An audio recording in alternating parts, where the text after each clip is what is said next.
Vinayaka stone క్రాషర్ ను ప్రారంభించిన మల్కాజ్గిరి మాజీ ఎమ్మెల్యే మైనంపల్లి హనుమంతరావు మెదక్ జిల్లా రామాయంపేట పట్టణ శివారులో మైనంపల్లి హనుమంతరావు ఆధ్వర్యంలో స్టోన్ క్రాషర్ ను నూతన అధినేత ఏసు రాజేందర్ రెడ్డి అధ్యక్షతన నేడు ప్రారంభించారు.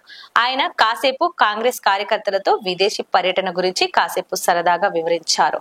కాంగ్రెస్ పాలనలో పనులు వేగవంతంగా జరుగుతున్నాయని ఆయన పేర్కొన్నారు. మైనంపల్లి హనుమంతరావు అంటే మాటల మనిషి కాదు, చేతల మనిషి అని మీడియా సమావేశంలో ఆయన వివరించారు.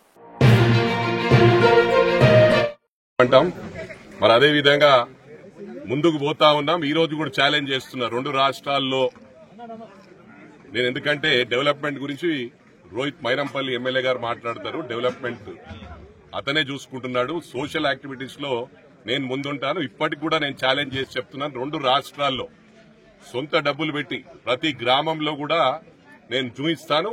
సొంతంగా ఎప్పుడు కూడా మా కాంట్రిబ్యూషన్ ఉంటుంది. ప్రభుత్వమే కాకుండా మా సొంత డబ్బులు కూడా ఖర్చు పెడతా ఉంటాం. ఇప్పుడు కాదు, దాదాపు 27-28 సంవత్సరాల నుంచి చేస్తున్నాం. మరి అదే విధంగా ఎప్పుడు కూడా మైనంపల్లి ఉంటాడు. మాటల్లో కాదు, చేతల్లో ముందు పోతాడని చెప్పి కూడా ఈ సందర్భంగా తెలియజేస్తాం. లైక్ చేయండి, షేర్ చేయండి, సబ్స్క్రైబ్ చేయండి. మరిన్ని వీడియోల కోసం బెల్ సింబల్ పై క్లిక్ చేయండి.